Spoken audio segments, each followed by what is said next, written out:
చెప్పేసి ఎప్పుడో చెప్పారు పాత నిబంధన కాలంలో. అయితే ఈరోజు ఆయన ఈ శిలువలో ఈ మాటలన్నీ కూడా మనకు అందిస్తున్నాడు. ఈ 7 మాటలలో ప్రాముఖ్యమైన ఫస్ట్ మాట ఏంటంటే క్షమించుట. ప్రియమైన దేవుని బిడ్డలారా, క్షమాపణ. ఆయన చదువమ్మా లూకా సువార్త 23:34. వారు కపాలను పడిన స్థలమునకు అక్కడ కుడివైపు ఒకనిని వెనుక వైపున ఒకనిని ఆయనతో కూడా శిలువ వేసిరి. యేసు, తండ్రి, వీరేమి చేయుచున్నారో వీరు ఎరుగరు గనుక వీరిని క్షమించుము. ఎందుకంటే యేసు ప్రభు ఆయన జీవితకాలము 33.5 సంవత్సరాలు. ఈ 33.5 సంవత్సరంలో ఆయన 3 సంవత్సరాలలో 3.5 సంవత్సరంలో ఆయన వాక్యం బోధించాడు. ఎన్నో అద్భుతాలు చేశాడు. కుంటివారిని, గుడ్డివారిని, రక్తశ్రీ రోగం కలిగిన వారిని, మరి చూస్తే ఎంతమంది కుష్ఠరోగులను అందరినీ కూడా స్వస్థపరిచారు. అయితే ఈ రోమా ప్రభుత్వం వారు దాన్ని గమనించి ఈయన ఎవరు, ఈయన ఏంటి ఈయన సంగతి, మేము రాజులుగా ఉంటే మరి ఈయన రాజు అంటున్నాడు, ప్రతి ఒక్కరికి రాజు అని చెప్పుకుంటున్నాడు ఏంటి అని చెప్పేసి ఆయన్ను బంధించాలి అనే ఉద్దేశంతో మనకందరం తెలుసు. ఎందుకంటే ఆ యోధా ఇస్కరియోతు చేత బంధింపబడి ఈ యొక్క శిలువకు దారి చూపించినట్టుగా మనం చూస్తున్నాం. ప్రియమైన దేవుని బిడ్డలారా, అయితే వారు ఆ స్థలము నుండి, ఆ గెస్తేము తోట నుండి ఆయన బంధించుకొని వచ్చినప్పుడు ఆయన్ను కొరడాలతో కొట్టుకుంటూ ముళ్ళ కిరీటము ఆయన తల మీద పెట్టి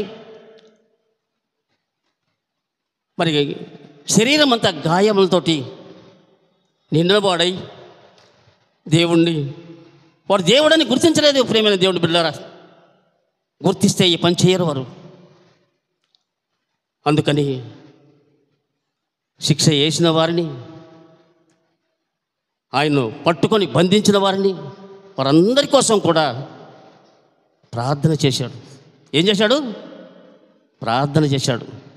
అయ్యా, తండ్రిని అడుగుతున్నాడు, వీరికి తెలియదు, వీరికి క్షమించండి అయ్యా, చీర అమాయకుల ప్రభువా అని తన తండ్రిని అడిగినట్టుగా ఈ లేఖనం చెబుతుంది. మనం కూడా ప్రతి విషయంలో కూడా క్షమాపణ కలిగి ఉండాలి. ప్రియమైన దేవుని బిడ్డలారా, అయితే ఇక్కడ ఏమంటున్నాడంటే మత్తయి సువార్త 5వ అధ్యాయము 44లో చదివినట్లయితే అక్కడ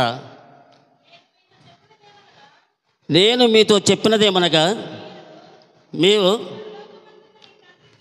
పరలోకమందున్న మీ తండ్రికి కుమారులై ఉండునట్లు మీ శత్రువులను ప్రేమించుడి. అమ్మా, మిమ్మును హింసించు వారి కొరకు ప్రార్థన చేయుడి. చాలమ్మా, అక్కడ ప్రభువు మనకు బోధిస్తున్నాడు, శిష్యులకు చెప్తున్నాడు, మీరేమనవద్దు, ప్రార్థన చేయి. వారు ఎంత దూషించినను, వారు ఎంత కొట్టినను తండ్రికి నేను మొరపెట్టాను, తండ్రి వారు ఎరుగరు కనుక వారికి క్షమించండి చెప్పేసి నేను అడుగుతున్నాను. అందుకని శిష్యులకు కూడా ఇక్కడ చెప్తున్నాడు.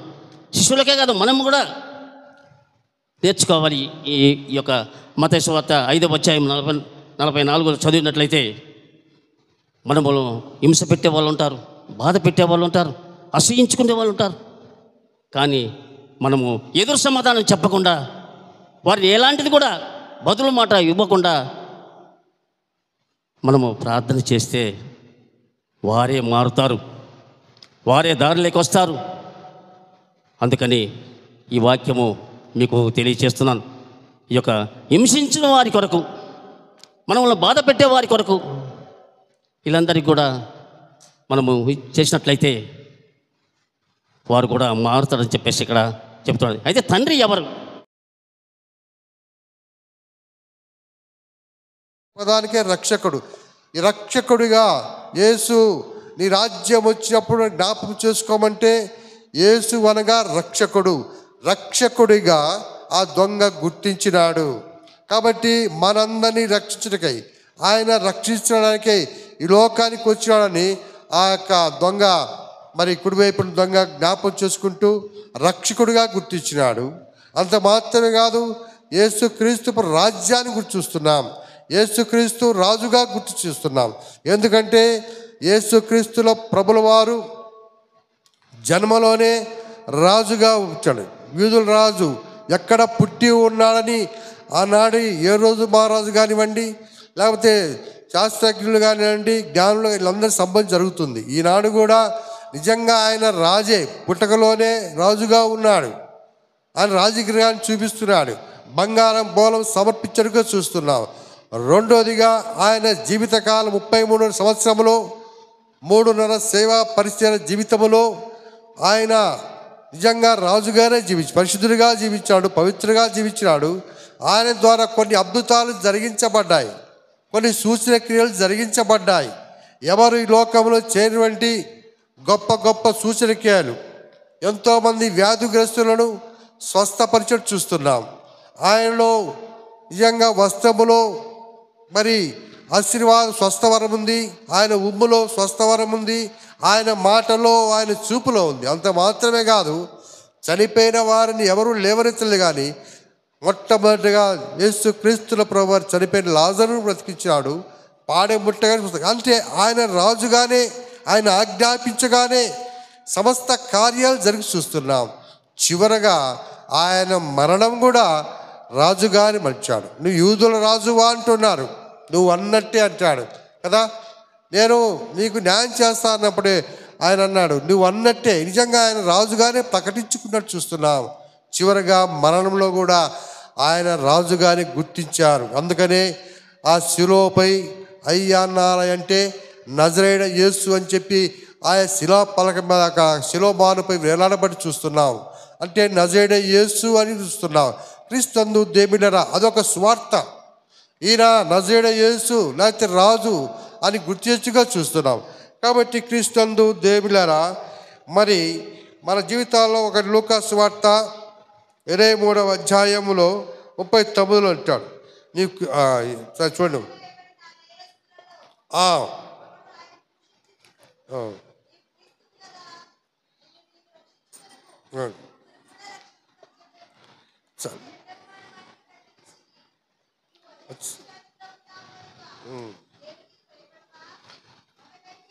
కాబట్టి చాలమ్మా. కాబట్టి క్రీస్తు దేవుడు ఎక్కడ దొంగ గురించి, ఇద్దరు దొంగ గురించి మా ఇందాక చెప్పుకున్నాం.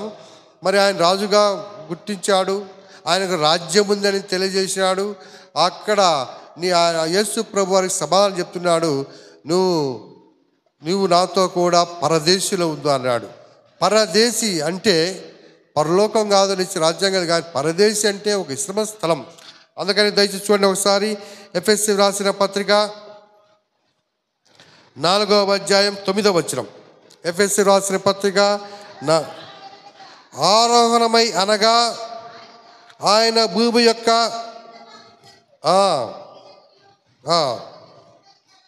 కాబట్టి క్రీస్తు దేవులారా నమ్మి బాప్తిసం పొంది రక్షించబడే బిడ్డలు కూడా, నీతిమంతుల బిడ్డలు రక్షించబడిన ప్రతి ఒక్కరు కూడా మరణిస్తే శరీరం అయితే మట్టికి పాలవుతుందిగా దేవుడిచ్చిన ఆత్మ మరి పరదేశిలో ఉంటుంది. పరదేశంగా భూమిలో ఉంటే దేశం, అక్కడ విశ్రాంతి ఉంటుంది. ఆ తర్వాత యేసుక్రీస్తు యొక్క రాజ్య పరిపాలన ఈ భూలోకి వస్తుంది. అప్పుడు మనమంతా ఎత్తబడతాం, ఆయనతో కూడా కొనిపోబడతాం. అదే నిత్యరాజ్యం, నిత్య నివాస సంతోషించే ఆనందంలో అక్కడ ఉంటాం. కాబట్టి ఈ లోకంలో మనం జీవించాలని క్రీస్తు దేవులారా, మనము దేవుని బిడ్డలతో సహవాసం చేసేవారికి ఉండాలి, దేవుని బిడ్డలతో అంటు కట్టబడిన వారికి ఉండాలి, అనగా ప్రార్థనలు, వాక్య ధ్యానం కాదు. అందుకనే ఈ యొక్క పాపి అభ్యర్థించినాడు, అక్కడ పశ్చాత్తాపడుతున్నాడు. ఈరోజు నువ్వు నేను కూడా పశ్చాత్తాపడ అవసరమైన. ఎందుకంటే మార్గం ఏంటయ్యా? మార్గం అంటే మనం ప్రేమించాలి. మనం ప్రేమిస్తే ఆ ప్రేమ రిటర్న్ రిటర్న్ రిటర్న్ గిఫ్ట్. కొలత తవ్వ ఒకటే. ఎవడైనా కుటుంబం పట్ల బాధ్యత కలిగి ఉండాలి. ఎవడైనను స్వకీయులను విశేషముగా తన ఇంటి వారిని సంరక్షింపకపోయినలా వాడు విశ్వాసత్యముగా చేసిన వాడై అవిశ్వాసి కన్నా చెడ్డవాడైతాడంట. హల్లెలూయా. ఇక్కడ మళ్ళీ ఇంకోటి నేర్పాడు మనకు. అవిశ్వాసి అంటే ఎవరు? దేవుని భయం లేనివారు, దేవుని మందిరం తెలియనటువంటి వారు. వారికి పిల్లల కృప కావాలంటే రాదు, పిల్లల దయ రావాలంటే రాదు. తల్లిదండ్రులుగా పెద్దవారిగా జన్మించిన మీరు ముందు విధేయత వినయము కలిగి దేవుని మందిరంలో గడపాలి. ఆయన మాటలకు అంగీకరించాలి, ఆయన మాటలకు లోబడాలి, ఆయన సొంత కుమారునిగా అంగీకరించాలి, ఆయన సొంత రక్షకుడిగా అంగీకరించాలి. అంగీకరించటమే కాదు, నేర్చుకున్నవి నీ పిల్లలకు బోధించాలి. బోధిస్తే మళ్ళీ రిటర్న్ గిఫ్ట్, రిటర్న్ ప్రేమ. నీవు ఎంతగా దేవుని పట్ల ప్రేమ కలిగి ఉంటావో ఆ ప్రేమ నీ పిల్లలకు నేర్పటానికి, నువ్వు దేవుని పట్ల ఎంత కృప కలిగి ఉంటావో ఆ కృప నీ పిల్లలకు నేర్పటానికి, నువ్వు వినయ విధేయతలు కలిగి ఏ విధముగా దేవుని పట్ల ఉంటావో అది నీ పిల్లలకు నేర్పటానికి, తర్వాత నేర్చుకున్న ఆ పిల్లలు వృద్ధాప్యములో నిన్ను నడి రోడ్డు మీద వదిలేయకుండా, ఇంట్లో ఒక మూలన పెట్టకుండా, నీకు సపరేట్గా ఒక షెడ్ వేయకుండా. హల్లెలూయా. అర్థమవుతుందా? లోకంలో జరిగేటువంటి ఇవి ఎక్కడ తప్పిపోతున్నారంటే, మరీ దారుణం ఏంటంటే క్రైస్తవులే తప్పిపోతున్నారు. వారు క్రైస్తవులు అని అనకూడదు వారిని. ఎందుకంటే వారికి వినయం లేదు, విధేయత లేదు, దేవుడంటే భయము లేదు, దేవుడంటే భక్తి లేదు. దేవుని భయము కలిగినటువంటి వాడు తన పిల్లలకు నేర్పే విధానంలో ఫెయిల్ అయిపోబట్టే ఈ దినాన, చివరి దినాన వారి పిల్లలకు వారికి వ్యతిరేకుల కావటమే కాకుండా ప్రేమ అంటే ఏంటో, ప్రేమను ఎలా పంచాలో తల్లిదండ్రుల పట్ల వినయం లేదు, విధేయత లేదు. ఎక్కడ వచ్చింది ఈ లోపం? పుట్టిన పిల్లవాడికి తెలుసా ఎలా ప్రేమించాలో? పుట్టిన పాపకు తెలుసా ఎలా ప్రేమించాలో? తల్లిగా తండ్రిగా నువ్వు నేర్పాలా. నీకు ఒకవేళ తెలియకపోతే ఎక్కడ నేర్చుకోవాలి? దేవుని యొక్క మందిరంలో నేర్చుకోవాలి. ధర్మశాస్త్ర గ్రంథాన్ని క్షుణ్ణముగా పరిశీలన చేశాడు దేవుడు, క్షుణ్ణముగా పరిశీలన చేశాడు. అందరూ చాలామంది అంటారు ధర్మశాస్త్రానికి ఈయన విరుద్ధంగా ఉన్నాడా అని. ధర్మశాస్త్రానికి ఎక్కడ విరుద్ధంగా ఉన్నాడు? నిర్గమాకాండంలోనిదే కదా. నీ తల్లిని నువ్వు ప్రేమించిన ఎడల, నీ తండ్రిని నువ్వు ప్రేమించిన ఎడల నీకు నేను జీతం ఇస్తా. అదే జీతం ఏంటంటే దీర్ఘాయు. అది ఎక్కడ ఉన్నది? పాత నిబంధన గ్రంథంలో ఉన్నది. పాత నిబంధన గ్రంథం ఎక్కడ ఉన్నది? ధర్మశాస్త్రంలో ఉన్నది. ఇంకెక్కడ యేసుక్రీస్తులు ప్రభుల వారు ధర్మశాస్త్రాన్ని వేరుగా చేసింది? ఎక్కడ వేరు చేయాలి? వినే దాంట్లో అపోహాలు, వినే ఏక మనసు లేక అపోహాలు. ఎక్కడైతే మనం తప్పిపోతామో ఆ తప్పిపోయినదే మనకు రేపు గుదెబండగా తయారవుతుంది. ఎక్కడ మనం నిర్లక్ష్యంగా ఉంటామో ఆ నిర్లక్ష్యం మనం రేపటి దినాన పెద్ద నిర్లక్ష్యంగా కనిపిస్తుంది. ఆ పెద్ద నిర్లక్ష్యమే ఏంటంటే నీవు మళ్ళీ స్టేషన్ చుట్లు తిరిగేది. నువ్వు స్టేషన్ చుట్లు తిరిగినా ఎవరికి మీద కంప్లైంట్ ఇస్తున్నావు? నీ కుమారుడు కుమార్తె మీదనే. ఎక్కడ లోపం ఉన్నదని నువ్వు తిరిగి చూస్తే నీలోనే లోపం. తల్లిగా ఫెయిల్ అయ్యావు, తండ్రిగా ఫెయిల్ అయ్యావు. వారికి నేర్పాల్సినటువంటి బాధ్యత నేర్పలేకపోయావు, వినయము నేర్పలేకపోయావు, విధేయత నేర్పలేకపోయావు. మళ్ళీ తిరిగి నీకు రావాలని ఆశించావే. ఊరుకుంటాడా దేవుడు? ఊరుకోడు. కొలత తవ్వ అందరికీ ఒకటి. నీకైనా నాకైనా వినయము విధేయత గుప్తమై ఉన్నవి. ఎక్కడ ఉన్నాయి? దేవుని యొక్క ఆలయంలో ఉన్నాయి. ఆలయానికి వస్తున్న మనము ప్రతి ఒక్క తల్లి తండ్రి నేర్చుకోవాలా. ముందుగా తల్లి తండ్రే నేర్చుకోవాలా.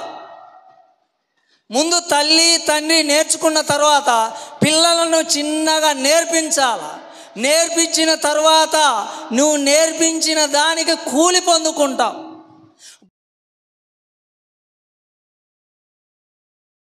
దేశం అంటే మనుషులై. అంటే లోకం అంటే ఏంటి? ఈ భూమి, ఆకాశము, నీరు, చెట్లు, చేమలు ఇవి కాదు. లోకం అంటే ఆయన స్వరూపము చేయబడిన నీవు నేను. హల్లెలూయా. మనందరిని ప్రేమించడానికి, నిన్ను నన్ను ప్రేమించి నీకు నాకు రావాల్సిన శాపకార్థమైన శిక్షను నీవు నేను భరించవలసిన ఆ శిక్ష పరిహార్థ బలి ఆయన మీద వేసాడంట. హల్లెలూయా. ఎవరి కోసం వేసాడు? నీ కోసము, నా కోసము. అందుకనే ఆ చెయ్యి విడిచినప్పుడు యేసయ్యకు బాగా అర్థమైపోయింది, ఈయన నా చెయ్యి విడిచిపెట్టేసాడని. ఎందుకు చెయ్యి విడిచిపెట్టాడో చూడండి. ఎందుకు విడిచి గలతీ పత్రిక 3వ అధ్యాయం 11వ వచనం చదవండి ఒకసారి. ఎందుకు చెయ్యి విడిచిపెట్టేసాడు తండ్రి అని యెహోవా యేసుక్రీస్తు వారిని?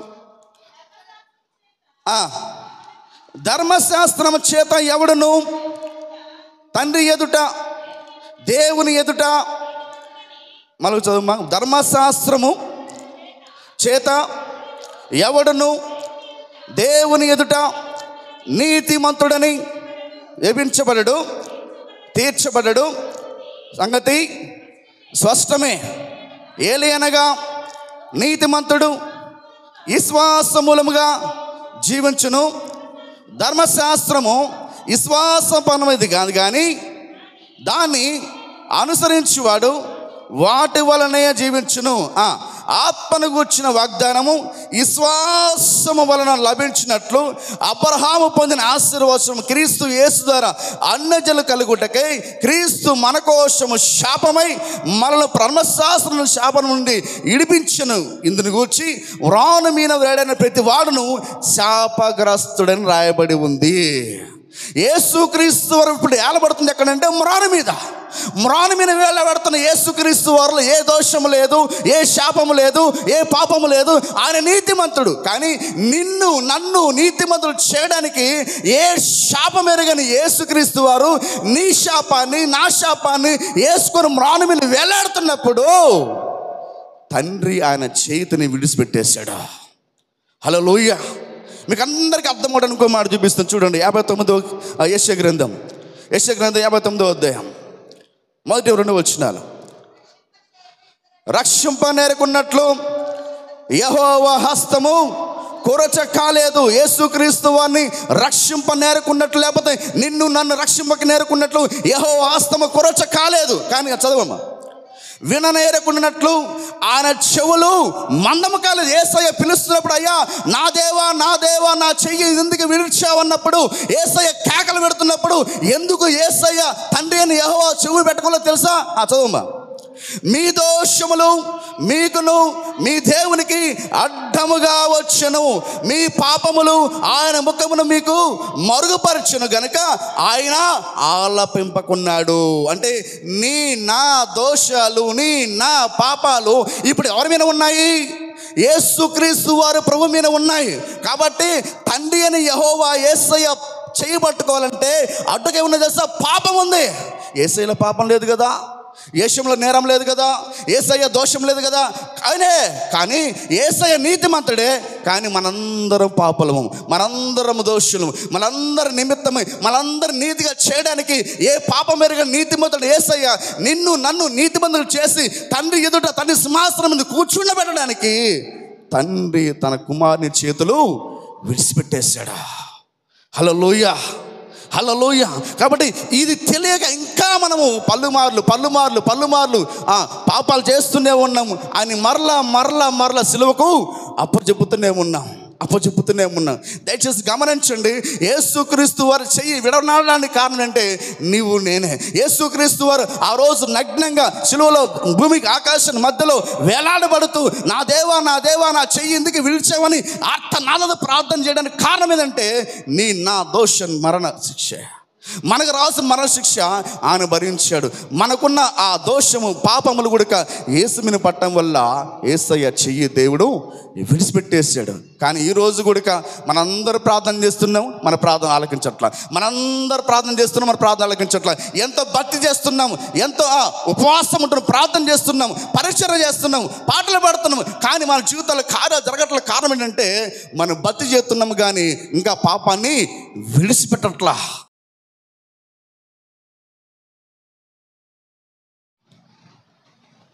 నేను దప్పిక కొనుచున్నాను. ఈ దప్పిక అందరిలో ఉంటుంది, కానీ మనకు కూల్ డ్రింక్ తాగాలని, ఐస్ క్రీమ్ తినాలని అలాంటివి ఉంటాయి మనకు. కానీ సేవకులకు ఎలా ఉంటాయంటే ఆ దప్పికి వేరు.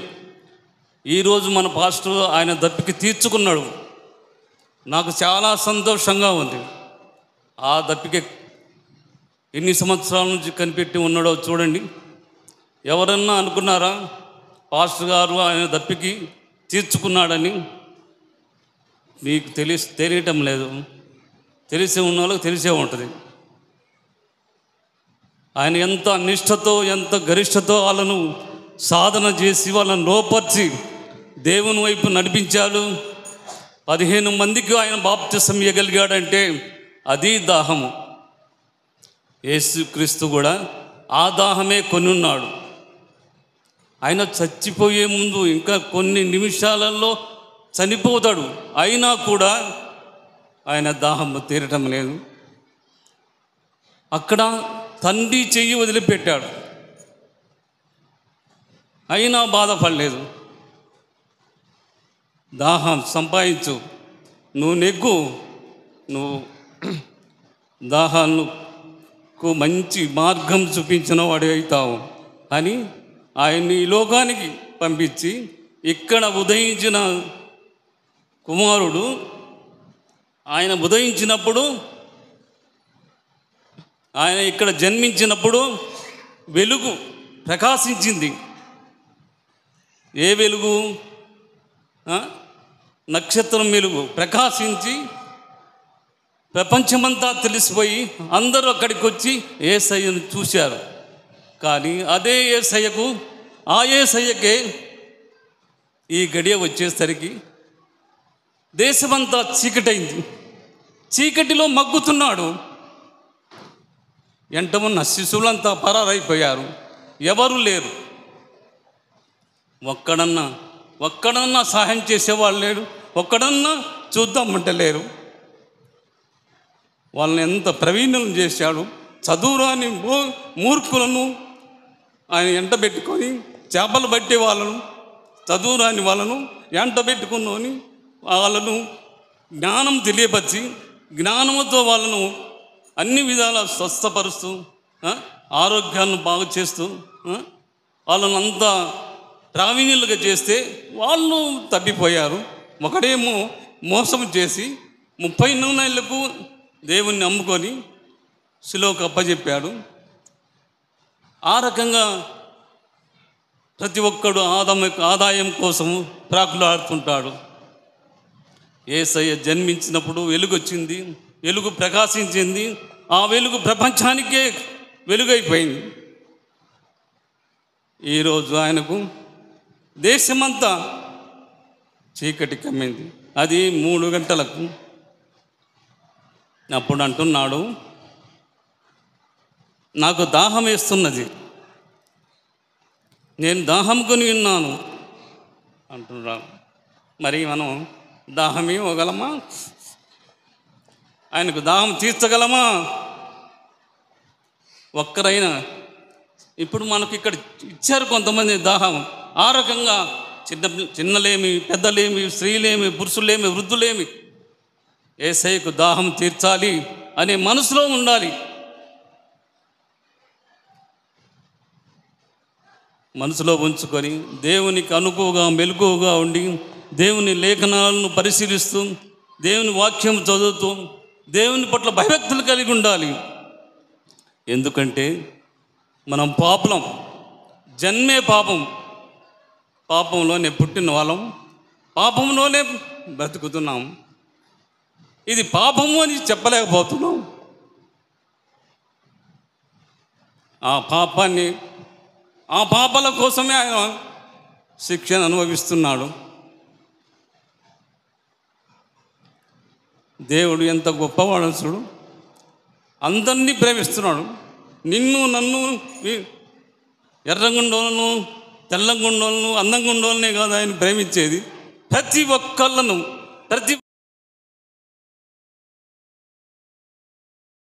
పెంచి పిలాతు ఆయన దగ్గరికి తీర్పు తీర్చడానికి యేసు ప్రభువును తీసుకుపోయినప్పుడు ఆ యొక్క పొంతి పిలాతు ఆ యొక్క యేసు ప్రభువును ఆయన విచారణ చేస్తూ ఉన్నాడు.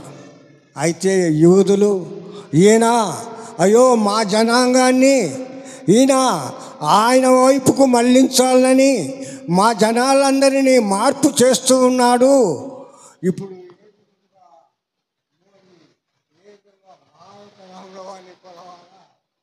ఏ విధముగా సిద్ధాంతం పెట్టినారు అదే విధముగా అప్పుడు ఆ యొక్క యూదులు కూడా ఆ విధముగానే పెట్టినారు. అయితే ప్రియ ఆ యొక్క యేసు ప్రభువు ఏ నేరము చేయలేదు, ఏ తప్పు చేయలేదు.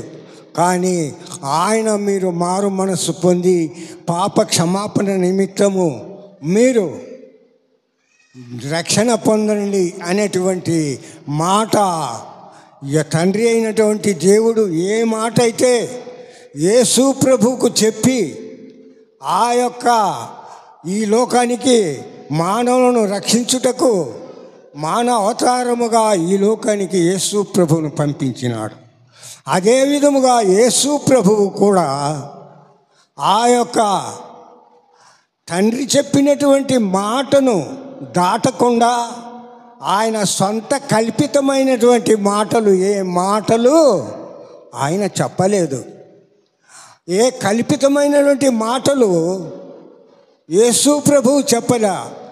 తండ్రి అయినటువంటి దేవుడు మానవులను రక్షించుటకు నీవు మనిషి కుమారుడుగా ఆ యొక్క కన్యక మరియమ్మ గర్భాన నీవు భూలోకములో జన్మించి మానవులను పాపముల నుండి పాప పరిహారార్థముగా మానవులను రక్షించు పరలోక రాజ్యములు వారికి జీవము కలుగచేయి అని ఏ మాట అయితే చెప్పినాడో ఆ మాటనే యేసు ప్రభువు చెప్పినాడు. అయితే ప్రియ దేవుని బిడ్డలారా, సమాప్తము అనగా యేసు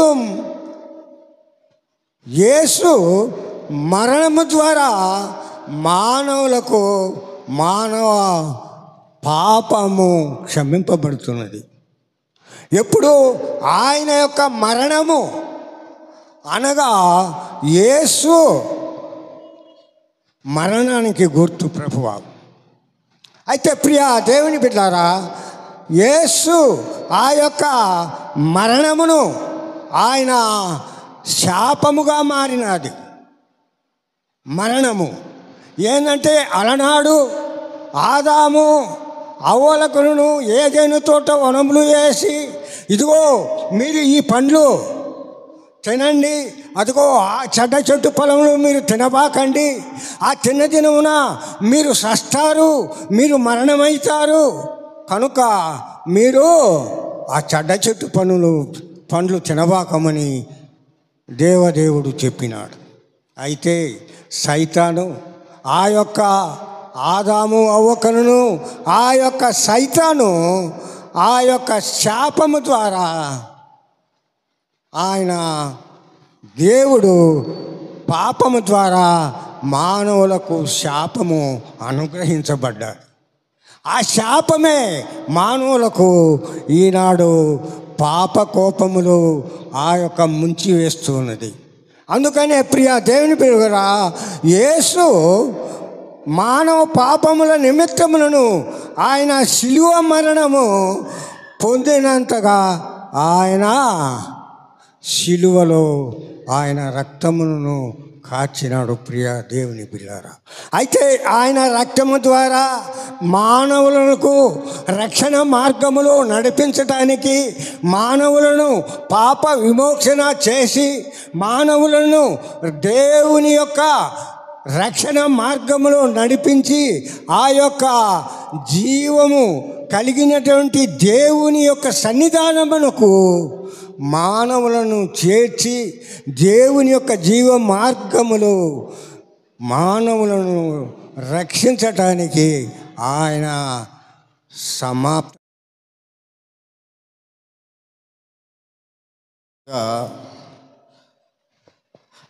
లూకా సువార్త 23:46 ఒకసారి చదవండమ్మా. యేసు గొప్ప శబ్దంతో కేకబెట్టి, తండ్రి, నీ చేతికి నా ఆత్మను అప్పగిస్తున్నానని చెప్పాను.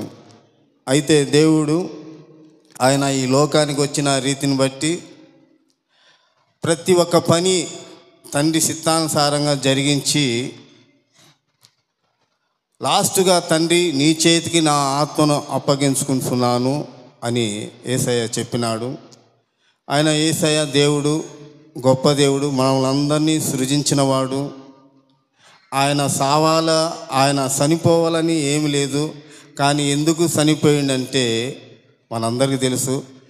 ఎందుకు చనిపోవాల్సి వచ్చిందంటే మళ్ళా తిరిగి ఆది కాండంలోనికి వెళ్ళిపోవాలా. ఆది కాండంలోనికి పోయినప్పుడు ఆదాము చేసిన తప్పును బట్టి యేసయ్య ఆదాముని ఎలా చేశాడు? మొదటిగా పవిత్రునిగాను పరిశుద్ధునిగాను ఆయన పోలికగా ఆయన రూపంలో చేసుకొని ఆ తోటలో ఉంచినప్పుడు, కానీ దేవుడు ఒక మాట చెబుతాడు ఆదాముతోటి, నువ్వు ఈ పొలములో ఉన్న తోటలో ఉన్న ప్రతి ఒక్క వృక్ష ఫలం తిను, కానీ ఆ ఒక్క పొలం మటుకు తినగాకయ్యా అని చెప్పినప్పుడు, అయితే ఆదాము దేవుని మాటను ధిక్కరించి సాతాను మాటనుకు విని ఆ ఫలం ఎప్పుడైతే తిన్నాడో అప్పుడే సత్యం. అందుకే దేవుడు ముందే చెబుతాడు, నువ్వు ఫలం తిన్న రోజే ఎమ్మటే చనిపోతావు అని చెప్పిండు. ఈ చనిపోవటం అనగా దేవునికి మనకు ఎడబాటు చనిపోవటం అంటే. ఈ ఎడబాటును గురించి దేవుడు నిత్యము 1000 సంవత్సరాలు మనిషినితో సహవాసం చేయాలని ఆశ కలిగి ఉన్నప్పుడు 1000 సంవత్సరాలు ఎవరు జీవించాల. ఆదాము అయితే 930 సంవత్సరాలు. ఎక్కువగా బ్రతికిన వాళ్ళు ఎవరంటే మీ అందరికీ తెలిసి ఉంటుంది, మెతూషెల 969 సంవత్సరాలు. ఈ విధంగా ఎందుకుందంటే దేవుని మాట ధిక్కరించిన దాన్ని బట్టి, ఆదాము దేవుని మాట ధిక్కరించిన బట్టి ఈ సంవత్సరాలు ప్రతి సంవత్సరానికి కుదించబడుతుంది. ఇప్పుడైతే 70-80 ఆ విధంగా ఉంది. సరే, ఇదేని సబ్జెక్ట్ కాదు. ఆదాము చేసిన తప్పును బట్టి ఆదాము దేవుడు ఎలా మొదటిగా సృజించాడు? పవిత్రగా, పరిశుద్ధుడిగా.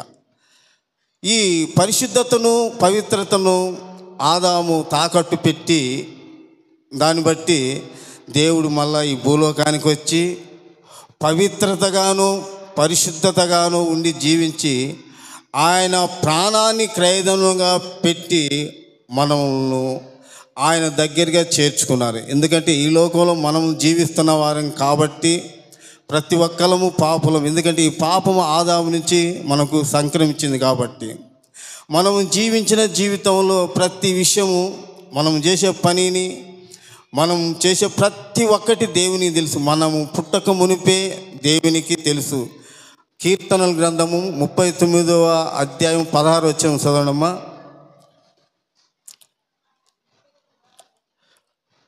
కీర్తనలు 39:16. ఏమా 39:16 వచ్చిన ఉంటుంది చూడమ్మా.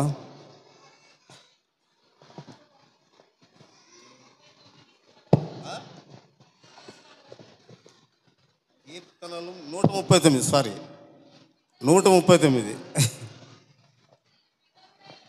నేను పిండంనై ఉండగా నా కనులు నిన్ను చూసెను, నియమించబడిన దినములలో నియమింపబడిన దినములు కాకముందే నా దినములన్నీ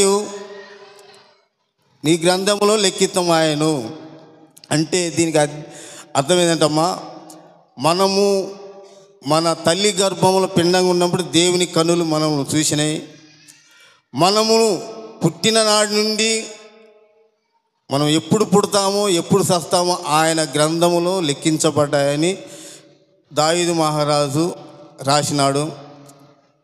ప్రతి ఒక్కరము మన బ్రతుకులో, మన జీవితంలో ఇన్ని సంవత్సరాలు బ్రతుకుతామో అన్ని సంవత్సరాలని కాదు, కానీ దేవునికి ఇష్టంగా జీవించాలని, దేవునికి ఇష్టంగా బ్రతకాలని దేవుని యొక్క కోరిక, దేవుని యొక్క ఆశ.